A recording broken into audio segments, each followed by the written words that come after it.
शेर, बाघ और लोमड़ी की कहानी।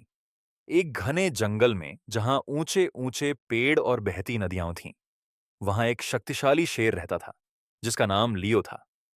वह अपनी ताकत और साहस के कारण जंगल का राजा माना जाता था।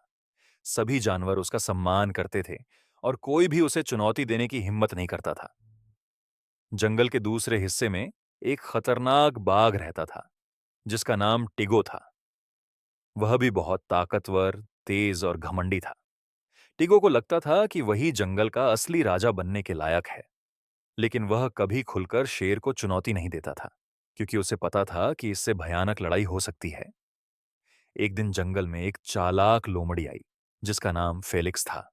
वह शेर और बाघ जितनी ताकतवर नहीं थी, लेकिन बहुत बुद्धिमान थी। उसने शेर और बाघ के बीच चल रही अनाबन को देखा और अपने फायदे के लिए एक योजना बनाई।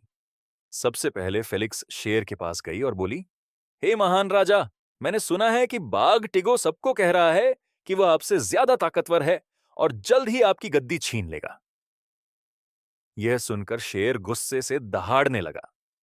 उसने कहा, उसकी इतनी हिम्मत, मैं उसे दिखाऊंगा कि असली राजा कौन है। फिर फेलिक्स बाघ के पास गई और बोली, टिगो, शेर लियो सबको कह रहा है कि तुम कमजोर हो और उससे डरते हो। यह सुनकर बाघ भी गुस्से से गरज उठा। उसने कहा, मैं किसी से नहीं डरता, मैं अपनी ताकत साबित करूंगा। फेलिक्स मन ही मन मुस्कुराई, क्योंकि उसकी योजना सफल हो रही थी। उसने दोनों को नदी के किनारे मिलने के लिए कहा ताकि वे अपना विवाद हमेशा के लिए खत्म कर सकें।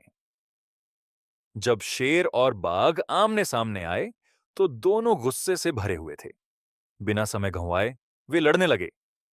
उनकी लड़ाई बहुत भयानक थी। पूरे जंगल में दहाड़ और गरज की आवाजें गूंजने लगीं। काफी देर तक लड़ने के बाद दोनों थक गए और घायल होकर गिर पड़े। इस बीच फेलिक्स दूर से सब देख रही थी। जब दोनों पूरी तरह थक गए, तो वह उनके पास आई और बोली, तुम दोनों जंगल के सबसे ताकतवर जानवर हो, लेकिन तुमने अपने गुस्से और घमंड को अपने ऊपर हावी होने दिया। शेर और बाघ को अपनी गलती का एहसास हुआ। उन्होंने एक दूसरे की ओर देखा और समझ गए कि वे बेवजह लड़ पड़े। शेर बोला, हमने बिना सोचे समझे अफवाहों पर विश्वास करके गलती की। बाघ ने सिर हिलाते हुए कहा, हां, हमें लड़ने के बजाय बात करनी चाहिए थी। फेलिक्स ने विनम्रता से कहा, ताकत जरूरी है, लेकिन बुद्धि उससे भी ज्यादा जरूरी है। इसे हमेशा याद रखना। उस दिन के बाद शेर और बाघ दुश्मन नहीं, बल्कि दोस्त बन गए। उन्होंने शांति से अपने अपने क्षेत्रों पर राज किया और कभी भी अहंकार को अपने बीच नहीं आने दिया। और फेलिक्स जंगल का सबसे बुद्धिमान जानवर माना जाने लगा।